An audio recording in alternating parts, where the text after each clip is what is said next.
morning. Welcome to Viewpoint, your vertical personalities, politicians, and perspectives. This morning, Mrs. Busby, we have some great personalities, and we might get a perspective or two on law. No free advice out there. We always try to start, both of you out there, your listeners out there in Beeston and Burtonview, will recall that we always try to start Viewpoint with a kudo or two.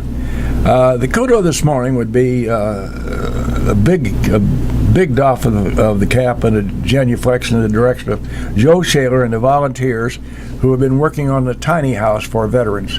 That's a house in Lincoln, Illinois, on the corner of 6th and College Streets, and it's almost done now, and some lucky veteran is going to be able to acquire that house, mortgage-free, paid for.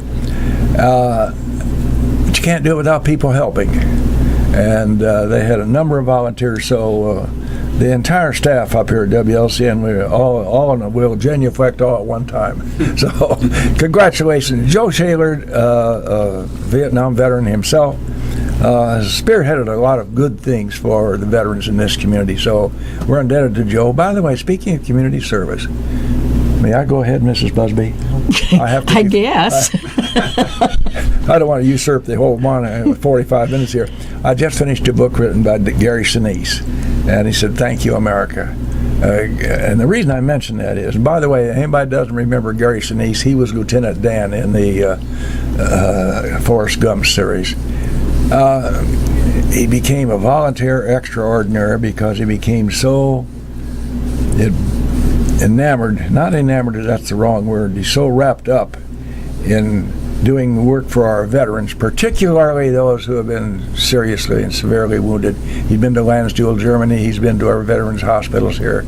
I will confess that some tears came to me as I read his book, because he's so impressed with doing things for our veterans.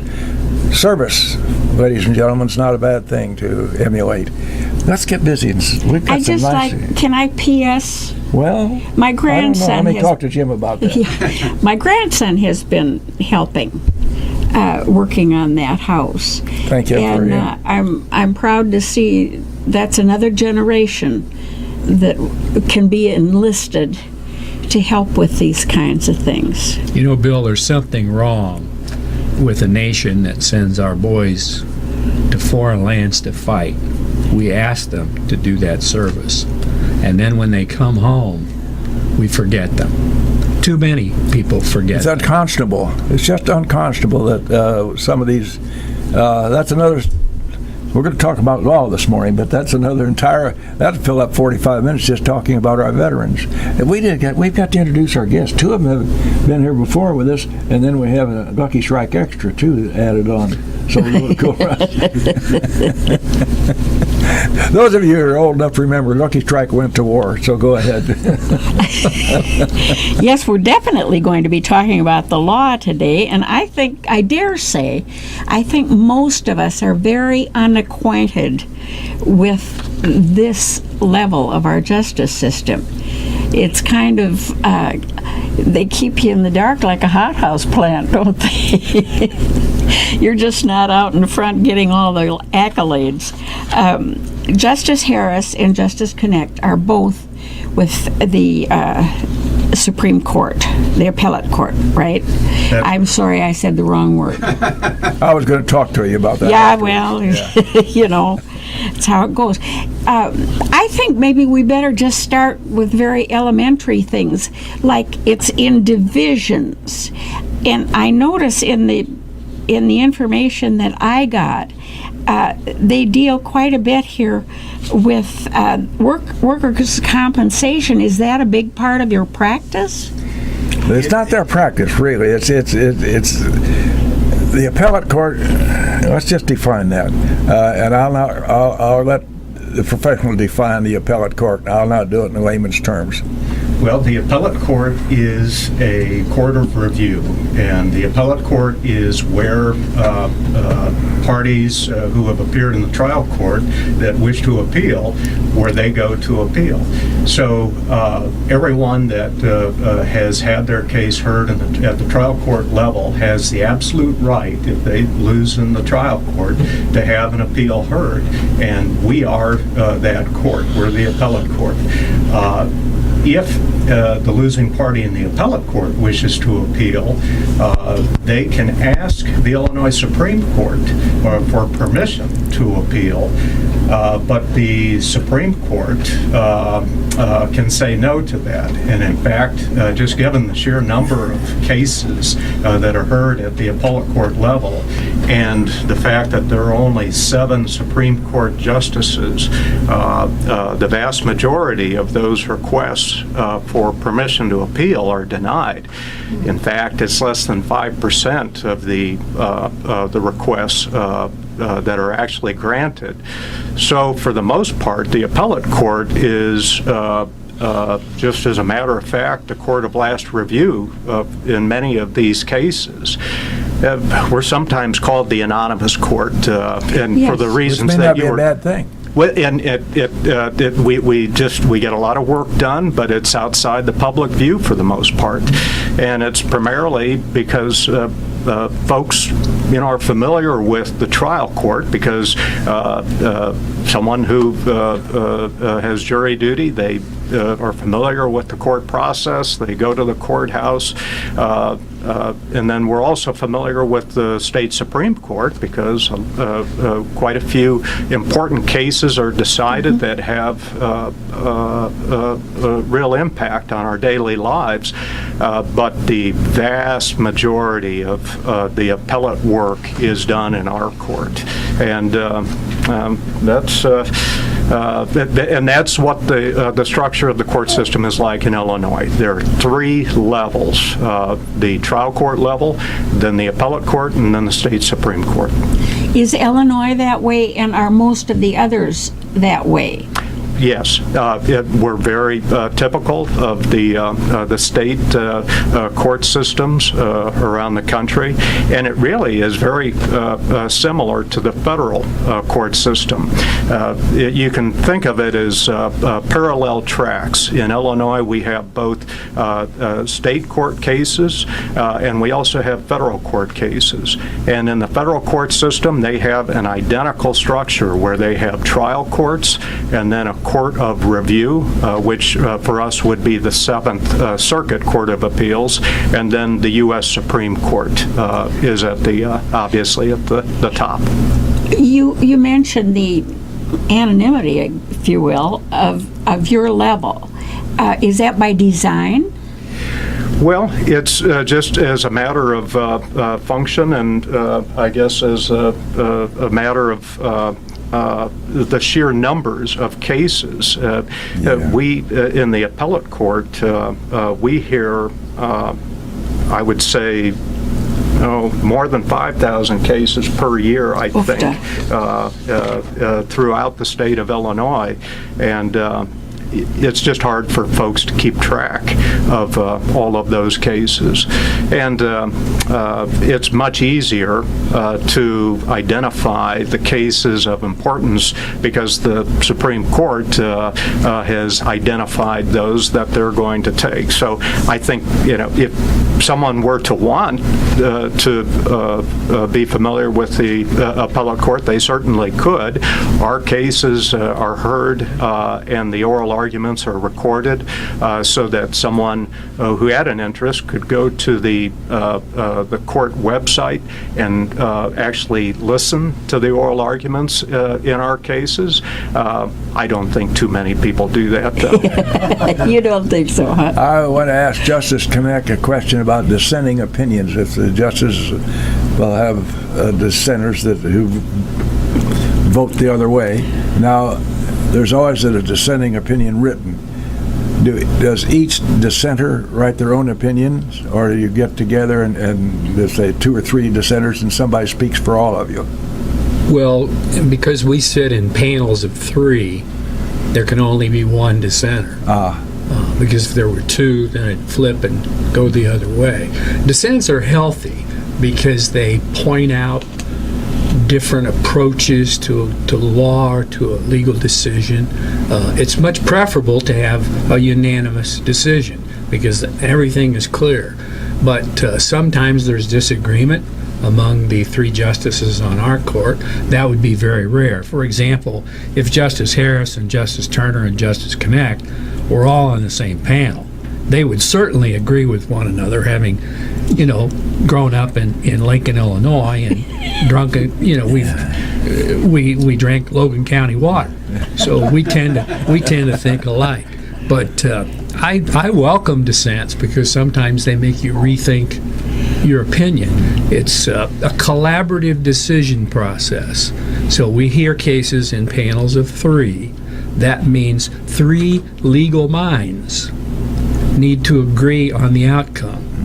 That doesn't mean they like the outcome, but that we follow the law, apply it to the facts, decide the case, and what we're really reviewing is what was the fairness of what happened below. We're reviewing what happened below. And in terms of the anonymity, we don't have any drama. We don't hear witnesses. We don't see witnesses. We don't see jurors. We only see a limited number of lawyers who come and orate and try to persuade us of their point of view. And then sometimes oral argument is waived and we decide the case on the briefs and the record. And sometimes the record, for example, in an asbestos trial case, the stack may be that high of a 6-week trial. And we review that and decide if there were errors that really affected the verdict. Sometimes there'll be mistakes made that don't affect the fairness of the decision below. So our role is to be somewhat,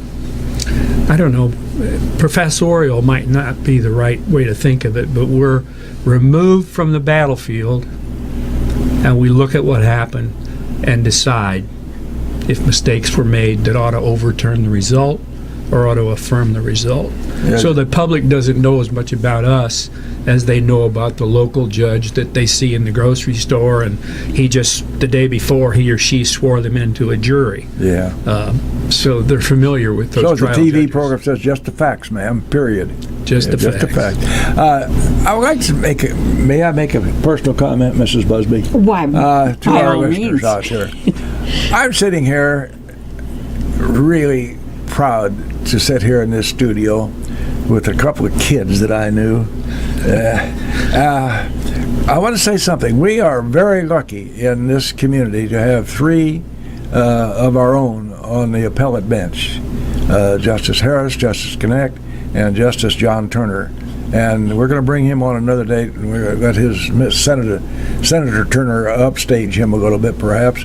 But it's a great joy for old man Gossett to sit here and watch a couple of kids that he watched grow up achieve their level of success and their contribution to our society.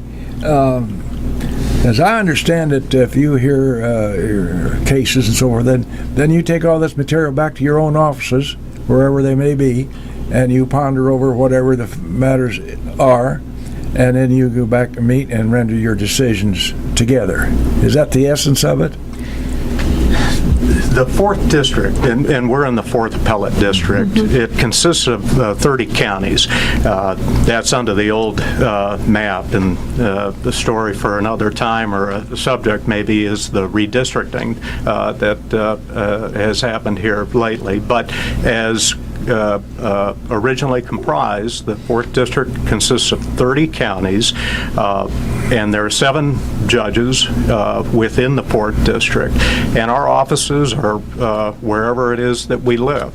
And as you mentioned, we're here in Logan County. We have 3 Logan County natives that are on that 7-judge court. The other judges, we have Justice DeArmond in Danville, Justice Steigman in Champaign, Justice Holder White in Decatur, Justice Kavanaugh in Springfield. I think we got them all there, but kind of in far-flung counties throughout the district, and so we each have our individual offices there, but our courthouse is in Springfield. And if we are having oral arguments, the 3 judges that are hearing that case actually sit together in the courtroom at the same bench, and we hear that case. But then afterwards, after we briefly discuss the case and what our thoughts are, we then go back to our offices. And so some folks might imagine that we're all together hearing and deciding the cases all in the same building, and that's not the case. For the most part, we're each in our individual offices. We communicate via email for the most part, but it's a pretty good system, and we feel like we have quite a bit of time. Unlike in the trial court where decisions have to be made quickly, we have the ability to really give each case a lot of attention and really examine it carefully. You know, it seems to me that it would be imperative that you have a lot of time. For instance, you, Justice, talked about asbestos. Now, that's not something you're born knowledgeable about. That's got to take some time to delve into this to the degree where you can say, I understand asbestos. Sure. John Q. Public does not, you know. It would be the same thing with medical malpractice. Well, right. And even automobile accidents or serious crimes. There are aspects to all cases that may not be familiar to the layperson. But we don't become experts. We become knowledgeable interpreters That's for a pretty good case, expression.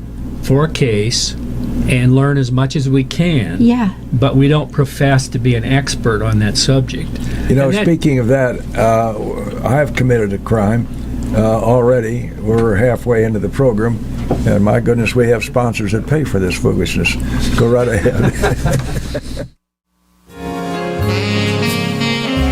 Welcome back to the famous and fabulous studio, WLCN, high on Road 2250, here at what's known as Lazy Row. Our guest this morning, I'll be very serious about it. Don't want to be facetious about any of this.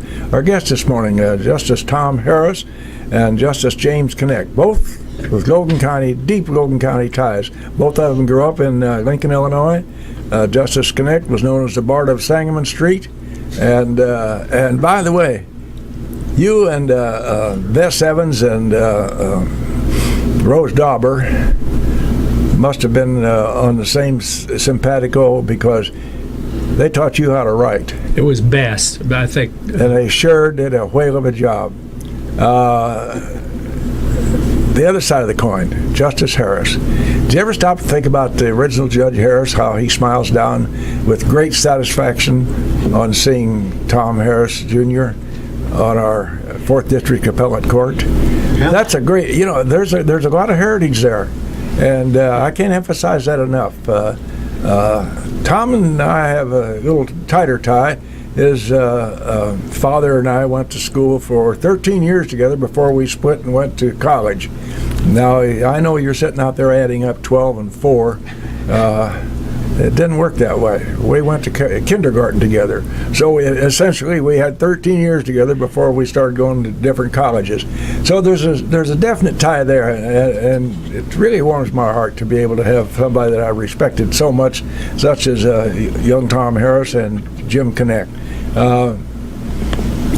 Jim, I would think that John Hickey must have had a pretty good influence on you. Well, I figured you might bring that up sooner or later, because you first got acquainted with me probably because I was going in and out of Hickey's when your place was still out there on Chicago Street. And I would say that most of the things in life that are important I learned in Hickey's pool room.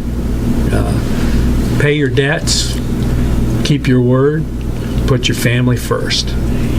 And About as basic as that, isn't it, Justin? it is basic, and I'm not sure that when you're a young man or a young woman that you understand that. But as you get older, you begin to understand that you don't have to be at every meeting. You don't have to take on every responsibility that will pull you away from your family. Family's first. Well, the other one is don't. He always said, "Don't gamble with money you don't have," That's not as basic. which was really pretty good. But a lot of life lessons to be learned in there. And John Hickey, it wasn't a den of iniquity. It was an upright, moral place. And if you use bad language, if one of his granddaughters came in the front door, things better change pretty quick. And if you had over imbibed, you weren't welcome there. If you wanted to gamble, well, that was okay. But Because he got his cut. yeah, situational ethics. Yeah. But he was a wonderful man and was a mentor to me through a period of time through my junior high and high school years. And I have a picture of him in my office up on the wall. That's a tribute. When I first came on the court, I found something on the internet that Jim had written, Someone Else's Money. Was that the name of the short story? Yeah, short story. Yeah, and I don't know if it was autobiographical or not. Semi-autobiographical, but it was a young man's pool playing days in a small town, and worth reading if you can find it. Jim is an excellent writer. He really is. And by the way, he and Mrs. Knecht, who would have been with us today, but she was in Florida seeing her family, and doggone if she didn't come back home and not have a little bug or something. So Yes. Yeah. in our studio today, I want to emphasize that we have Justice Harris's lovely wife, Regina, who got a little extra dispensation from State Farm to take a little time off. And my wife, Jean, is over my left shoulder, and I'm scared to death she's going to hit me sometime. So I'm going to be very nice to her. I'm in a vulnerable position. I have a great deal of respect, sir, for you could write a primer. You and Mrs. Knecht could write a primer on raising kids, and particularly grandchildren. They are involved, and in doing so, they're setting a whale of an example for these youngsters. And I just doff my hat to you, sir, for you and Ruth. I enjoy reading. He writes about these things, and the guy's he crafts words well. Do you draft your decisions that well, sir? I hope so. I can attest to that. 648-5510. Our guest this morning, two very esteemed gentlemen, certainly in my playbook, esteem would be the word. Great deal of respect as Justice Tom Harris and Justice James Knecht, serving the 4th District Appellate Court. Now, they're doing a whale of a job because the appellate, if you haven't picked up on the word, is appeals. So if you're, I remember that from Bess Evans, Jim. The job that you do impacts the citizens in a very direct way, not an indirect way at all.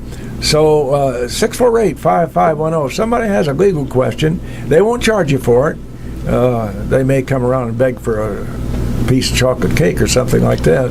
So feel free to come and ask any questions at all for Justice Knecht or Justice Harris. We had in your family, sir, not only a judge, we had a state senator. There's a great history of serving in the Harris family down through the years. And the Bard of Sangamon Street, I used to watch him and enjoyed it. and respecting him even as a kid. And here I am about ready to get out of here, and we've got with him this morning. So, that's Mabel. She comes and goes as she pleases, Judge. And Mabel is the cat. Mabel's. I'm going to toss a cap to you. Either one that skips on the waves. Either one of you make a comment about. I know we can't discuss specific cases, but any unusual cases that come to mind, humorous or not? Well, it is very hard to pick out one. We see cases that if we were to describe the fact pattern to you, you would say you're making that up. The truth is often stranger than fiction, and as you noted earlier, we hear such a variety of cases that it's not specific to one type. We just get to see a lot that's out there in the way of how society functions, and so I'm not able to give you a particular case. I will say that the variety for me is what makes me eager to get to work every day, because it is definitely not the same old thing day after day. You touched on it earlier, we're generalists. We don't have a specialty in any particular area of law. The case that we're working on that day, it might be a criminal case. The next week it might be a divorce case, and so we for maybe a week or 2 weeks, we're a specialist in that particular kind of law, and then we move on to something else. And speaking of moving on, in your area of law, do you interchange with people from the other districts because of illness or vacations or anything? Do you sometimes go to the 3rd district or the 1st district? Mostly no. There are occasions where, for one reason or another, that appellate district, let's say it's the 3rd appellate district, they're unable to hear the appeal. There might be a technical reason for that, where they want to have that appeal heard by a different district, and we will hear a case like that, but it doesn't happen very often. Are the same type cases you would meet here the same type case you'd meet in Chicago? Absolutely. People are still people, huh? Exactly right. And we do have, in the 4th District, it's somewhat unique in that Springfield obviously is located within the 4th District, and all of the state agencies that are located in Springfield, they are rendering decisions at certain levels that eventually percolate up through the court system, and so we'll hear cases involving agency rulings, and not all of the other districts have that. So it is somewhat unique in that way. Do you feel, you've been affiliated with the law now for more than 2-3 years, do you feel that things are changing, or are people no matter where or what?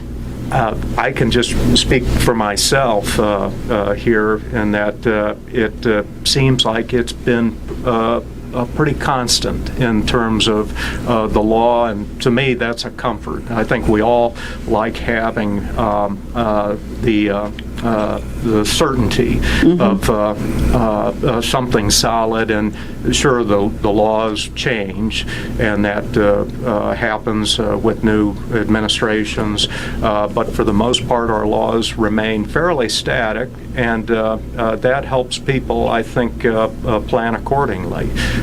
So Justice Knecht may feel differently because he's been on the court longer. Well, he's older. Had to bring that up, didn't you? Tom, would you make a wild guess that Justice Knecht would kind of be in the mold of Harold F. Trapp, Jr.? He was a pretty acerbic fellow. He and I lived together next door to one another, Jim, and we'd have a martini of an evening. in the backyard, and maybe a little Danish cigarillo. And I'd feed information to Hardy just to get him going, because he was a brilliant man, and I love to listen to him. I'm not as frugal as he was. Oh. I remember he used to watch television by watching it through the window of, I think, Montgomery Ward's or Sears. Sears Roebuck. That's the truth, Regina. Dorothy wouldn't let him have a television, so he'd stand on the curb and watch through the window. That's the truth. So one day we were discussing an individual and some incident or something, and these are his exact words, verbatim. Well, I'll clean it up some. Well, by and long, I've come to the considerable and lamentable conclusion that people are just no damn good. Well, I was going to say that somebody said Mark Twain wrote Huckleberry Finn, and that one of the central themes is man's inhumanity to man. And I think that was a reference to slavery. Oh, yeah. And I think that human nature has remained the same, and that people treat each other as well or as poorly as they did last century and the century before and the century before. That has not changed. The only thing that Tom didn't mention is, sure, there have been technological changes or updates that have affected the legal system, and we have cases now that involve scientific theories that were not available in earlier times. But essentially, the character of people has remained the same, and human problems remain the same. Whatever your station in life, those same problems come to the fore.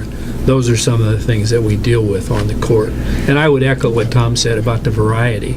I mean, we have no reason to, and not to disparage soap operas, but we don't need to watch soap operas, because the things that we read, as he said, well, no, you must have made that up. No, that really Yeah, you sit there and read these briefs or whatever and so forth, and I'm sure you must sit here and shake your head and say, "You're going to be kidding me. Why is this in my court?" That happens occasionally. It certainly does. Do you think we still have the same respect for one another and one another's lives and possessions as we did when your folks were kids? Well, I think that's cyclical, and I think that sometimes we look through our lives in the latter part of the 20th century with rose-colored glasses, and when people talk about the problems surrounding the last administration or racial strife or the distrust that we sometimes have of one another, I would hearken back to Prohibition, to the campaigns that Lincoln went through, where one of our most respected president was treated very, very poorly by the media and by people who disparaged him. I think about the Japanese internment during the Second World War. I think about the Depression. We've been through tough times before, and we've lost respect for institutions, and then it's been regained, and then lost, and then regained. And I'm pretty confident that the Republic will survive, and I think that every day, if we go out among the people that we know, we'll see an act of kindness and forgiveness that reminds us that good conquers over evil, and true love never dies, and there are people that still have hearts and reach out to help others. Your example about the gentleman that's helping with veterans here. Mm-hmm. That's happening in the heartland of America, but you know what? It's happening other places across America where they're building those small homes for veterans or homeless people. So there's good everywhere. You just have to look for it. You're not always going to find it on the front page of the newspaper. Well, just what you did this morning, you highlighted it, and I think maybe that's missing more than it has been in the past. These acts of kindness don't get the attention that they deserve. I think they're still out there, they're still happening, and I echo what Jim says, that I think for the most part,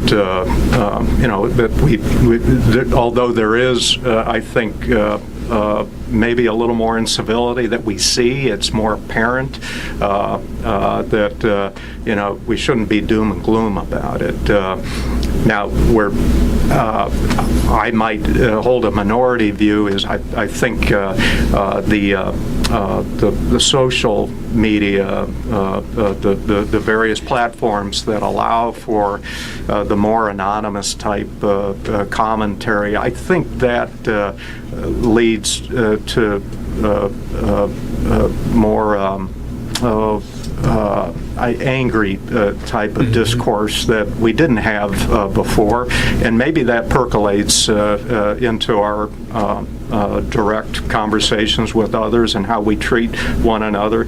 So I see that being maybe at the root of some of our current problems, where if we see a coarsening or a lack of civility in society generally, I tend, and it may be that I'm putting too much emphasis on it, but I tend to blame social media to a certain extent for that, because it doesn't require that you sit face to face and actually look someone in the eye when you're saying the things that you're saying, but it's in front of a keyboard, and maybe you say things you wouldn't want to say. There are times that I'm prompted to say something, and I just say, no, Billy, your mother and daddy taught you better than that, so I don't comment. With the exception of WLCN, which is a part of the media, I'm not a big fan of media, period, the way they treat things in general, period, with particular emphasis on matters of politics and so forth. They don't do the country any good with the way they report things or write about them, as opposed to reporting. Used to be that John Chancellor you could get the news and sign off and you'd know that was it. We don't have that kind of reporting anymore. But we have opinion reporting for the most part. That doesn't help. I think we don't have reporting sometimes. We have faces on the screen of people that don't have the background of Edward R. Murrow or Cronkite or Chancellor. That's why I still prefer print journalism, and by print I mean newspapers that can delve into a story, or public radio, which sometimes people accuse it of having a liberal bent, whatever that means. I don't know what liberals and conservatives are. Somebody asked me one time, you're a liberal or a conservative? And I said, well, I'm a liberal as regards free speech, but I'm conservative as regards premarital sex for my daughter.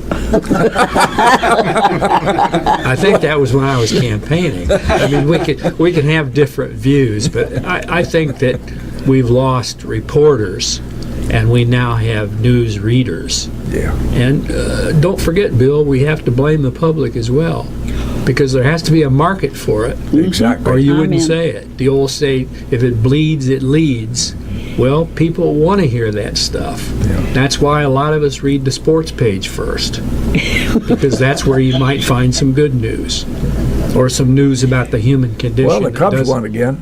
That was good news. I had second thoughts about entering this room when I saw all the Cardinal stuff, but then I saw Jim's prejudice. But then I saw a book about Stan Musial over in the corner. Baseball's perfect warrior, baseball's perfect knight. So I respect the Cardinals, even though I'm a Cub fan. And out of respect, I took my hat off and I came in. 648-5510. These gentlemen have given over their time. And by the way, I want to emphasize this. Their time is valuable. They're serving you and I in their professions as appellate court justices. And they don't do things like traffic issues in Burtonview or Beeson. They take some serious stuff. So you just got about a couple of minutes if you have any questions and or comments, but be nice to them because I have to get home. Get home? I thought you were buying us breakfast. I am.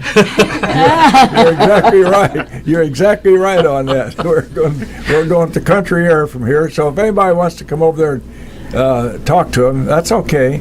But you'll have to pick up part of the bill. We appreciate very much, Tom and Jim, you're taking your time this morning. Regina, we thank you for escorting your husband up here. And Mrs. Gossett sitting over there, she'll talk to me about the program tonight and tell me what I did wrong, and that's okay. It's been a pleasure. I have big shoulders. I can handle that. I was very lucky, Tom and Jim, in having a father who was a smart man.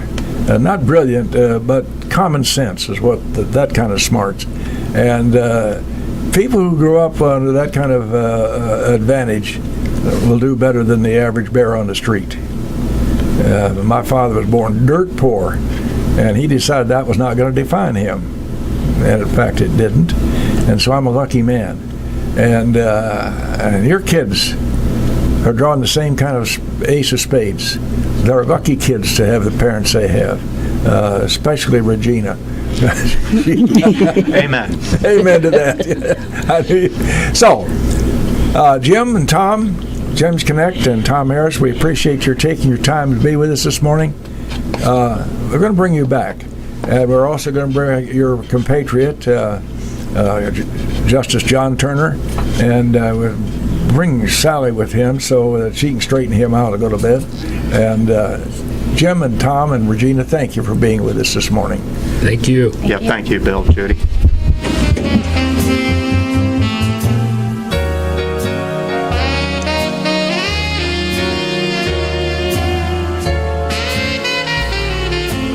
What did Gene say?